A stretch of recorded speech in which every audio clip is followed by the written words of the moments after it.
بسم الله الرحمن الرحيم الحمد لله والصلاة والسلام على رسول الله أما بعد اللهم ربي يسر ولا تؤسر وتمم بالخير سبحانك لا علم لنا إلا ما علمتنا إنك أنت العليم الحكيم Assalamu alaykum va rahmatullohi va barakatuhu. Hurmatli ustozlar va qarindoshlar. Bugungi tafsir darsimiz Ali Imron surasi 38-oyatdan 46-oyatgacha. A'udhu billahi minash shaytonir rojim. Bismillahir rohmanir rohim. هنالك دعا زكريا ربه قال رب هب لي من لدنك ذرية طيبة إنك سميع الدعاء فنادته الملائكة وهو قائم يصلي في المحراب أن الله يبشرك بيحيى مصدقا بكلمة من الله وسيدا وحسورا ونبيا من الصالحين. Yuqorida tilovat qilingan oyatlarning qisqacha tarjimasi Hunalika shu vaqtida, ya'ni oldingi darsimizda Zakariya alayhissalom Maryam alayhissalomni kepilligiga olgandan keyin har qitim Maryam alayhissalomni yo'qlab kirgan vaqtida uning yonida turli mevalarni topgan. Tafsirshunos olimlarning bayon qilishicha, yoz vaqtida qishliq mevalarni, qish vaqtida yozliq mevalarni, shu yurtda yoki shu atrofda tepilmaydigan ajoyib mevalarni topgandan keyin hayron qilib Maryam alayhissalomdan: "Ey Maryam, bu ne'matlar mevalar sana qayerdan keldi?" deganda, Maryam alayhissalom: "Bu menga Allohning huzuridan keldi. Alloh o'zining xohlagan bandasiga kengri hisobsiz rizq ato qiladi" degan.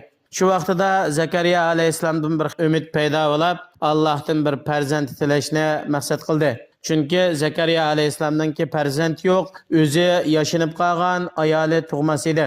Shundoq bo'lsa-mu, Maryam alayhissalomga Allohning ato qilgan karomatlarini ko'rgandan keyin Allohdan o'ziga bir farzand rizq berishni umid qildi deydi. Ya'ni biz yuqorida so'zlab o'tgandek, Zakariya alayhissalom bak yashinib ketgan, ayoli tug'mas edi. Zakariya alayhissalom shundoq dedi: "Ey Robbim, menga yaxshi bir farzand ato qilsang, sen duo qilgan kishining duosini anglag'uchi va uning duosini ijobat qilg'uchi." Farishtalar Zakariya alayhissalom o'zininki ayrim namoz o'qiydigan joyida namoz o'qiyotgan vaqtida Zakariya alayhissalomni chaqirib shundoq dedi: "Haqiqatan Alloh subhanahu va taolo sizga sizning naslingizdan tug'iladigan, ya'ni ayolingizdan tug'iladigan bir bola bilan xush bishorat berdi. U bolaning ismi Yahya. U bolaning sifati Allohning kalimasi bo'lgan, ya'ni Isa ibn Maryamni tasdiqlaydi, uning ishonadi. Chunki Isa alayhissalom Alloh tarafdan bo'lgan bo'l degan bir so'z bilan mavjud kelgan. Ya'ni bu sizdan tug'iladigan Yahya ismli bu bola o'zining qavmininki kativishi, sayyid katilaridan bo'ladi. Ilmda, ibodatda va o'zini nafsoniy shahvatlarga va shahvoniy shahvatlarga birish saqlaydi va butun vaqtini Allohga ibodat qilishga sarf qiladi va shundaqla bu bola yaxshi, solih kishilarning qatoridan bo'lgan bir payg'ambar bo'ladi. قال رب أنى يكون لي غلام وقد بلغني الكبر وامرأتي آقر قال كذلك الله يفعل ما يشاء قال رب اجعل لي آية قال آيتك ألا تكلم الناس 3 أيام إلا رمزا واذكر ربك كثيرا وسبح بالعشي والإبكار. Zakariya alayhissalom farishtalarningki o'ziga Alloh tarafdan farzand berdiganlik xush xabarini anglagan vaqtida Zakariya alayhissalom: "Ey Robbim, men yashinib, ishim bir yerga borib qolgan, ayolim tug'mas tursa bizga qanday farzand bo'ladi?" dedi. Alloh subhanahu va taolo Zakariya alayhissalomning savoliga javob berib aytdi: "Sen yashinib qolgan vaqtida ayoling tug'mas turug'liq, sizlardan men bir farzand ato qilganimga o'xshash, men odatda kishilarningki ko'ngan odatiga xilof bo'lgan holatda xohlagan narsalarni yaratadi. Chunki Alloh subhanahu va taolo hamma narsaga qodirdir, o'zining hikmati, ilmi bilan xohlaganini qiladi." Zakariya alayhissalom: "Ey Robbim, undaqda ayolimninki mendan homildor bo'lganligini bildiradigan bir alomat belgi qilgan bo'lsa" dedi. Alloh subhanahu va taolo javob berib aytdi: "Sen talab qilgan o alomat ayoling homildor bo'lgandan keyin sen 3 kech kunduz kishilarga normal gap so'z qilisholmaysan. Faqat ishorat bilan tushundira olaysan bir masala. Bu sen bir kasallik yetganlikdan emas. Bu jarayonda sen attigin oqshomda Allohga ko'p hamd sano tasbih etgin, Allohni ko'p yod qilgin. وإذ قالت الملائكة يا مريم إن الله استفاك وطهرك واصطفاك على نساء العالمين يا مريم اقنتي لربك واسجدي واركعي مع الراكين ذلك من أنباء الغيب نوحيه إليك وما كنت لديهم إذ يلقون أقلامهم أيهم يكفل مريم وما كنت لديهم إذ يختصمون. Ey Allah'ın peygamberi, öz vaqtida farishtalarninki Maryam alayhissalomga farzand bo'ldiganlik to'g'risida xabar berganlik voqeligini eslagandi. Farishtalar Maryam alayhissalom dedi: "Alloh subhanahu va taolo sizni o'zining yaqin bandalarining qatori tanladi.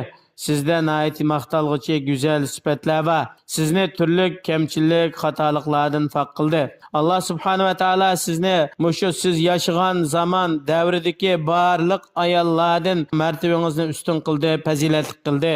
Ondan keyin farishtalar aytdi: "Ey Maryam, siz kechalarda turib Allohga ko'p ibodat qiling, Parvardigoringizga sajda qiling, Allohga ruku qiluvchi, Allohga ibodat qiluvchi kishilar bilan birlikda ibodat qiling." Biz yuqorida bayon qilingan, ya'ni Zakariya alayhissalomninki xabarlari va Maryam alayhissalomning xabarlaridan iborat bo'lgan bu ahvollar g'aybiy ishlardan bo'lib, ey Allohning elchisi, biz sana bu ishlarni vahiy qilib deb turibmiz.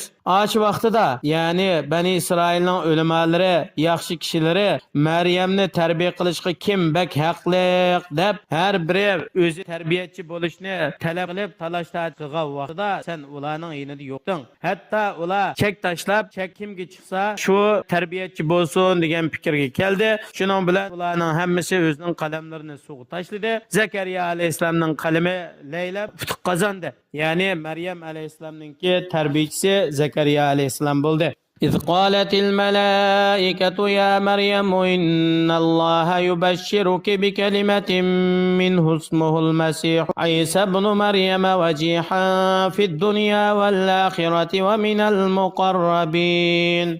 Ey Allah'ın elçisi, bu vaqtida farishtalarninki Maryam alayhissalomga degan bu gaplarni sizlar. Farishtalar aytdi: "Ey Maryam, haqiqatan Alloh subhanahu va taolo sizga bir bola bilan xush xabar berdi. U bola adsiz dunyoga keladi. Haqiqatan bu bola Alloh subhanahu va taoloninki kun bo'l degan so'zi bilan bo'ladi. Allohning izni bilan bir farzand bo'ladi. Bu bolaning ismi Masih Isa ibn Maryam. Uning uchun dunyo oxiratda katta o'rin, martaba bor. Bu Allohga yaqin bo'lguchi kishilarning qatoridan" dedi.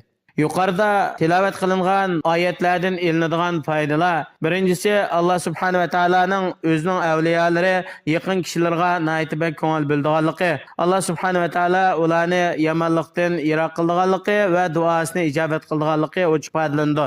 Yana Maryam alayhissalomninki fazilati. Yani Allah subhanahu wa ta'ala Maryam alayhissalomni shu davrdagi yashagan ayollarning hammasidan fazilatlik, martabalik qildi.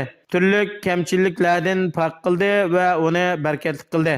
Oyatning yana bir foydasi, insonga Allohning ne'mati katta bo'lgan sari insonning ustiga Allohning bu bergan ne'matlariga shukr qilishning vojibligi katta bo'ladi. Ya'ni bu nima bilan bo'ladi desa, qiyomda turish, kechalari Allohga uzun ibodat qilish, ya'ni farz amallarni ibodat qilgandan sirt va jamoat bilan namoz o'qish, ruku qiluvchilar, sajda qiluvchilar bilan sajda qilish. Ya'ni buningdan maqsad ibodatni jamoaviy shaklda jamoat bilan ado qilish va boshqa ibodatlarni, ya'ni yolg'iz qiladigan ibodatlarni eng yuqori chekda ado qilishdan iborat.